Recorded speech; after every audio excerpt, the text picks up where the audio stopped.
Right here is our little storefront church. People call it the chess club because that's, you know, everybody knows where the chess club is now. What? Checkmate? Uh-oh. Excuse me. I am sorry. But this place is not just a chess club. It's a multi-purpose building, and we use it for a lot of different things. Praise and worship. Every Monday, some believers come over and they have music, and that of course draws people. It was during one of the fellowship dinners. There were so many kids running around, playing, and they were off to themselves, yet, you know, in the same area. And the senior citizens were playing chess.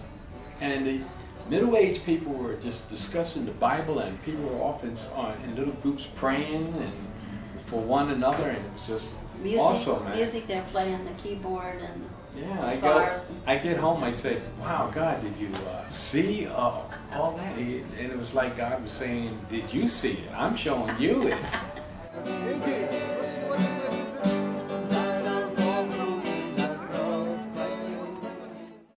They refer to the Orthodox Jews here, the ultra-Orthodox Jews, the ones you see dressed in black with beards. They refer to them as datim. They started the Sanhedrin again, and they have set up a king. So they are hoping to establish a kingship over Israel again. And they call themselves the Pharisees, the bunch that we are contending with. תושבי ערד היקרים, תדעו את האמת, האנשים האלה הם אנשים מסוכנים, מטרתם הכחד העם היהודי, הם מחלקים דברים בחינם, מטרתם להטביל אתכם לנצרות, תתרחקו מהם. They are doing their utmost to run us out of town. That is their goal. And the mayor has come out in the paper in interviews saying that he agrees with that. He wants all the Christians out of town. So we are fighting a real battle here. They're responsible. They killed 6 million Jews in the Holocaust. They did not. 6 million Jews in the Holocaust. And but I'm seeing here that any form of persecution is causing the gospel to flourish. You know, every time they attack us, the gospel spreads. So it's like, it's really awesome to watch this. More and more people come here and they want to know why we're being attacked and why these things are happening and what is it exactly that we believe. So we're able to share books with them. We're able to share our testimony.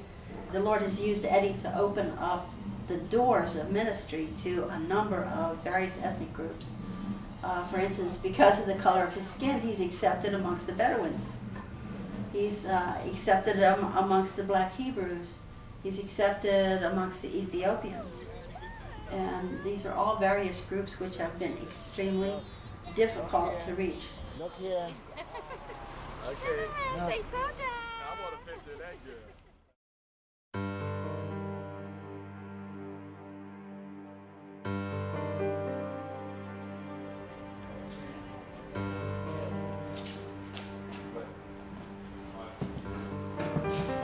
These die-hard chess players and domino players, they came the next day after the fire. They're out there playing on singed and blackened tables. Yeah. And Their clothes were getting dirty, soot, but they continue to play. We have stood up, we're saying almost like no to a terrorist group. It's almost like a mafia type of thing, and that's trying to run us out of town and take over this whole town. And the Hardim are very amazed that we've stood up to them, because usually the believers kind of go underground at this point. They don't do anything. They close up shop and they go underground. Well, we're not closing up shop, and we put it in the paper, we're not leaving. So they might as well get used to us. נכון אתה יהודי, נכון אתה יהודי, תגיד לילדים שאתה יהודי. גרמני.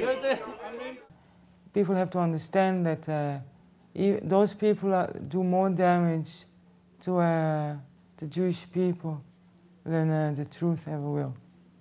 I know the Hasidei Gur because I come from a family of Hasidei Gur.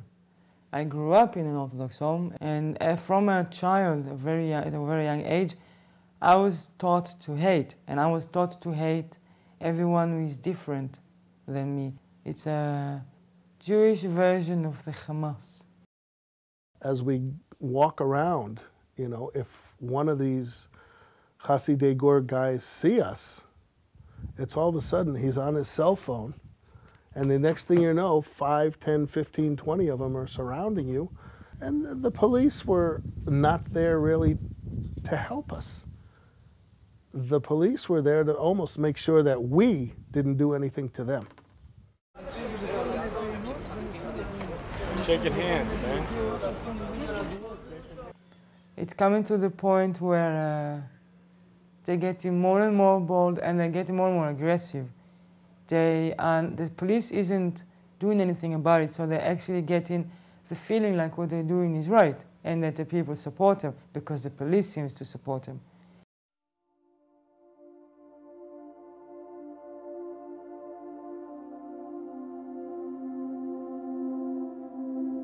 I've never really been in a situation before where I've been hated so much, you know, and it's just because of what I believe. Those of us who claim to be believers had better be strong, because things are not going to get easier, but yet it's the beginning of what's going to be worse. It's going to get worse.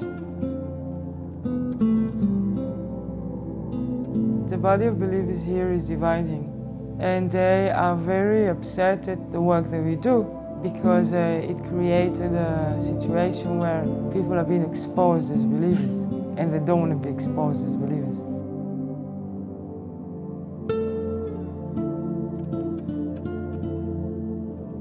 Criminals, get away from here! You're as well a criminal! Get away from here! Take your hands off the Jewish nation! No Jew believes in Jesus. You're Christians, don't fool us. He was the dirtiest of the Jews and you made him your God. It's caused some people who have been in the closet to come out and take a stand, and they've had to come up with a conclusion. What do you really believe in? When you see persecution from afar, it's easy to say, well, that's them and it's not me. But when you actually come into the situation and you're persecuted, it really makes you get serious with God.